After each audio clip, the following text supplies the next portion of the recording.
to have some money to get some pussy in the 80s. It's fucked up. That's why I say, hey, I'm a target.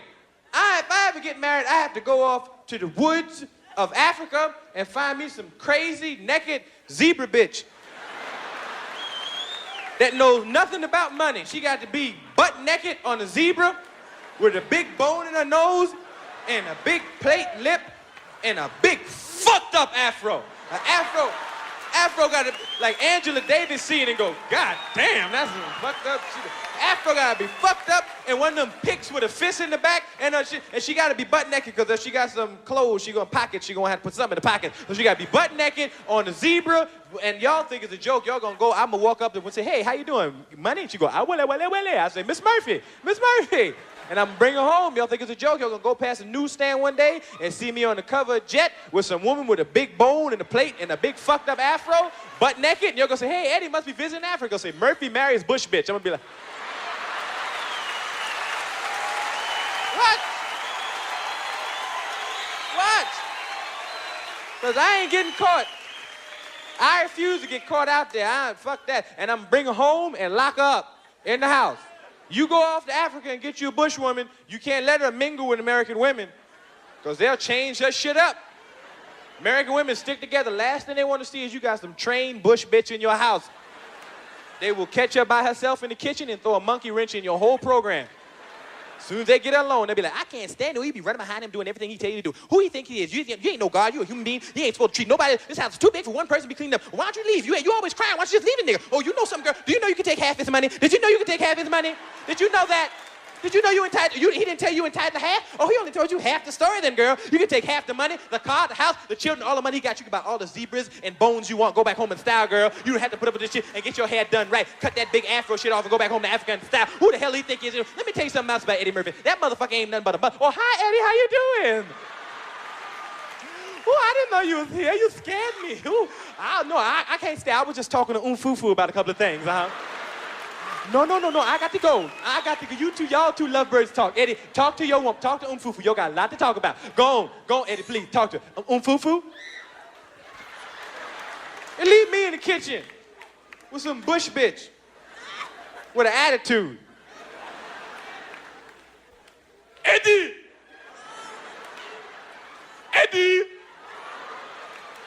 I want to talk to you.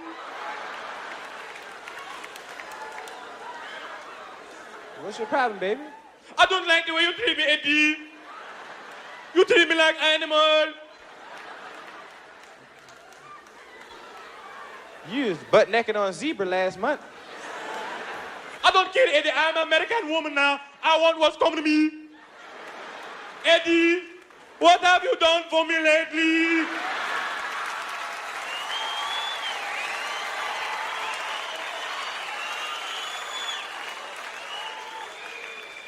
I want you to be happy with what you want. Half! Give me half, Eddie. Give me half, Mr. Fuck You Man. Suck my dick, Eddie.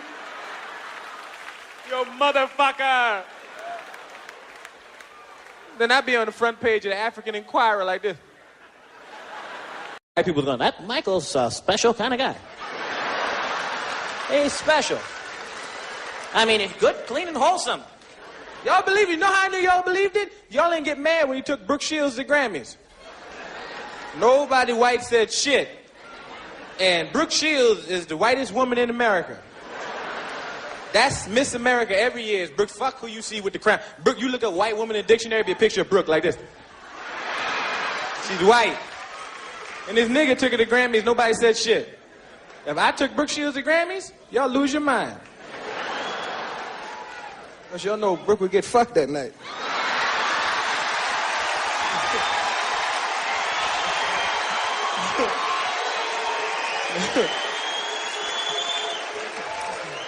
And Brooke knew too.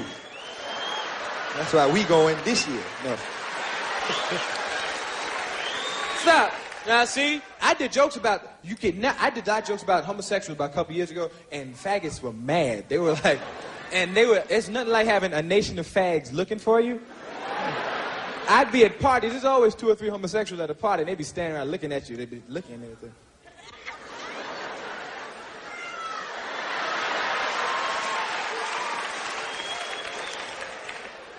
He's an asshole. I can't travel the country freely no more. I can't go to San Francisco. They got a 24-hour homo watch waiting for me in the airport. As soon as I got off the plane, they'd be like, he's here, yes, it's him, yes, it's him. And the cars will come rushing across town, be woo, woo, woo, woo, woo. And there won't be no siren, it'll be a real fag sitting on the roof going, woo, woo, woo, woo, woo, woo, woo, woo. Woo! Pull over, pull over, pull over. I'm gonna read him his rights. You have the right to remain silent. Anything you say can and will be held against you in the court of law. You have the right to an attorney. Now turn around, I'm gonna frisk you. Are you carrying any concealed weapons? Are you carrying, what is this? What is this? Lay down on the floor and spread it. Woo!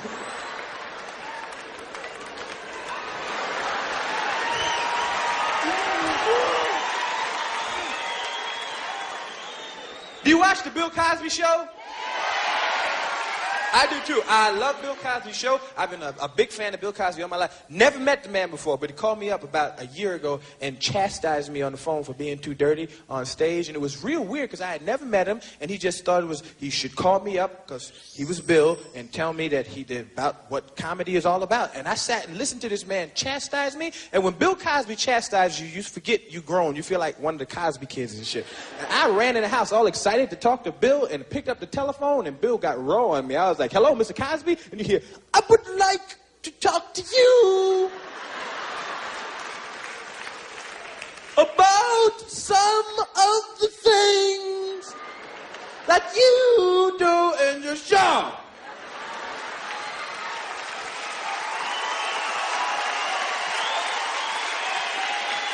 Now, I'm going to tell you a story. He always tells you stories. I would like to tell you a story. I have 5 children. 1, 2, 3, 4, 5 children. I live in Massachusetts with my wife, Camille, and my 5 children. Now, of the 5 children that we have, there are 4 girls and a boy. The boy's name is Innes. He loves everything you do. Comes home from school the other day with a big smile on his face. And my son looks just like me. He walks through the door looking at me with this big smile. And I cannot resist. Because it's such a beautiful smile. And he walks up and I say, what are you smiling about? Aww. And the child says to me, I'm smiling because I need money to go see the Eddie Murphy show. Please give me money for a ticket. Now, if the child is smiling this way because he needs money for a ticket, I have to give him money for a ticket. I do not handle the money in the house. My wife, Camille, handles the ticket money. So I must go into the kitchen to where my wife is cooking dinner for the family. And she is inside the kitchen cooking. And she's got a bowl and she's cooking up the food, man. She's cooking it up. And the child walks in the room with the smile. He says, Mother, please, money. She gives him the money. He runs off to see your show. Now, we sit in the living room waiting for Innes to return. At about 5 o'clock in the morning, the child comes through the door. He has a different look on his face. It looked like he heard something at your show that he's never heard before. And I say to my child, child, I say, what did the man say on the stage? And he says, Pop, the man comes out and says these things. I said, well, what did he say? He says, Pop, he comes out and says some stuff. I said, well, what did he do? He says, Pop, he walks out and he goes, hello, suck this and MF and kiss my big black stuff and suck it and stick it down in your mouth and suck it, suck it.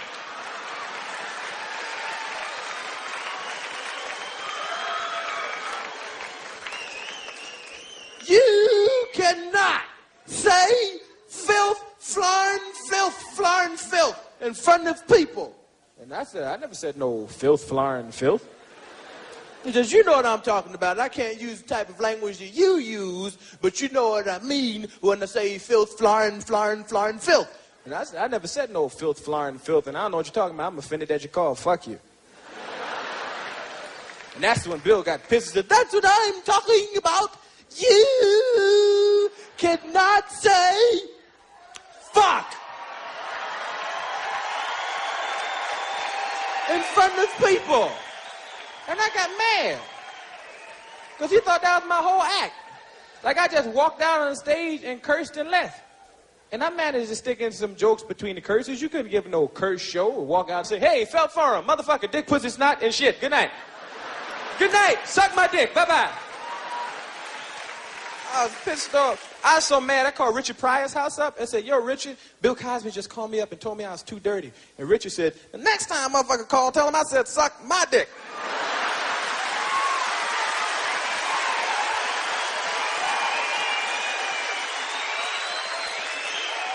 I don't give a fuck. Whatever the fuck make the people laugh, say that shit. He said, do the people laugh when you say what you say? I said, yes. He said, do you get paid? I said, yes. He said, well, tell Bill. I said, have a Coke and a smile and shut the fuck up.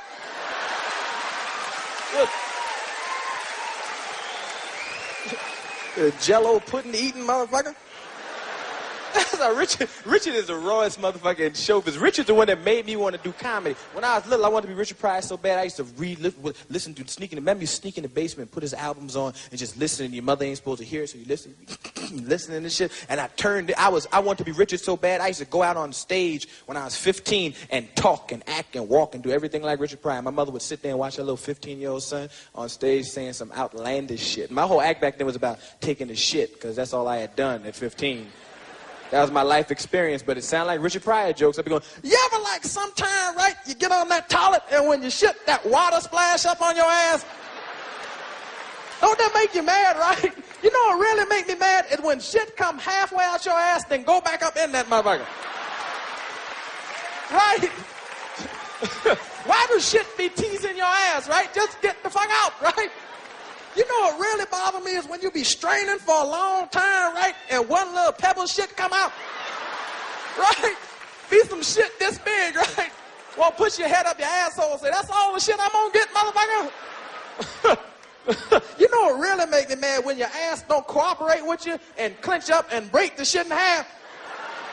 And you be mad as a motherfucker too, because you know you got to wipe your ass for like 5 hours and shit, right?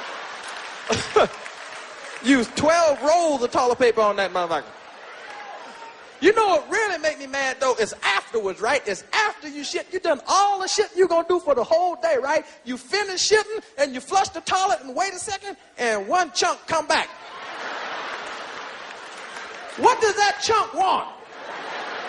That was my act. My mother sit there shocked. Now, if you don't speak English, you can't hear that bit. All you hear is shit, ass, and shit, shit. See, I got a lot of foreigners that come over. I got a lot of people from other countries that see my films that come over to the United States because in New York is like a tourist place, and they get HBO, and they catch delirious, and they can't speak English, and try to do my act on the street, and all they got is the curses. I got foreigners from all over the world walking up going, Eddie Murphy, fuck you!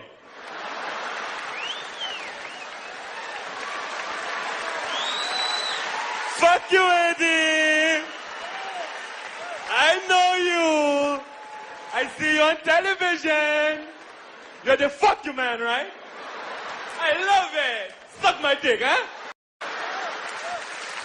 Suck it, you black motherfucker! I love it!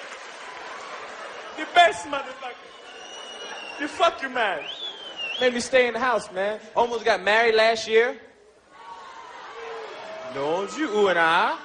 Got to get married in the 80s now. I read the papers. I said, fuck this. I'm getting out. Hey, you know, read. You can catch some shit.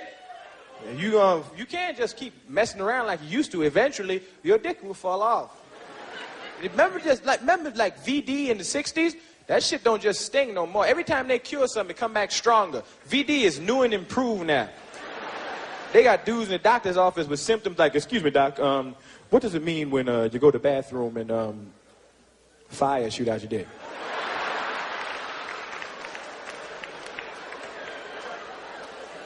Let me get this right. You're getting a burning sensation when you urinate?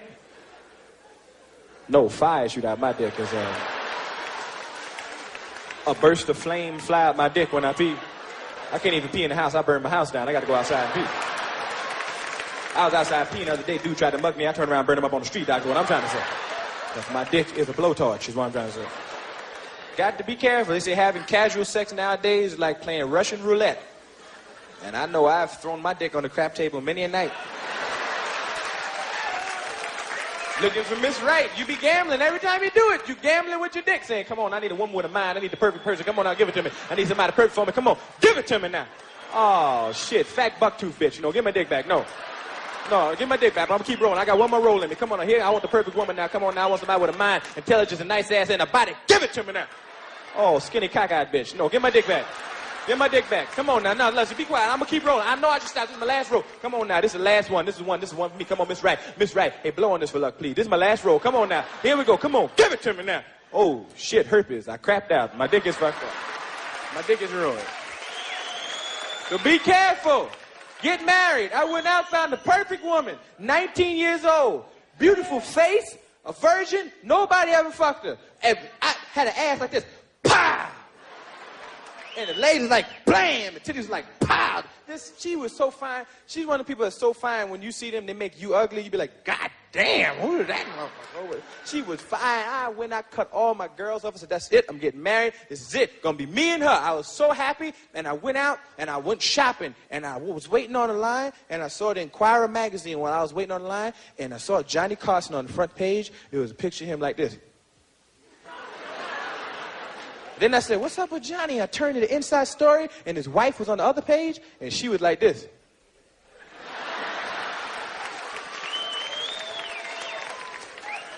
And overhead it said, Johnny's wife wants half Johnny's money. And I turned that shit back to Johnny. Then I started thinking about it. Half. If you have $5 and have to give somebody $2.50, you'd be upset. Johnny had to have at least $300 million and have to give up $150 million? And they weren't even married but 10 years and $150 million? Give me a fucking break. What? And ladies, no, here's a woman I'm saying, right on. No, you can't, baby, that's not fair. Not no $150 million. I see a lot of you ladies sitting there going, get all the money you can. Shit, I'm glad she did get all that money. She earned it. She earned it. That you damn right. She was married to him. She deserved that money. Get the fuck out my face with that bullshit. No. Stop it.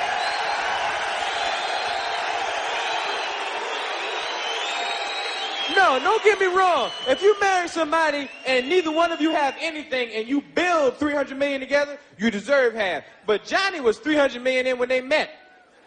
And I'm quite sure she knew. And Johnny, hey, I'm Johnny. She was like, I know who you are, motherfucker.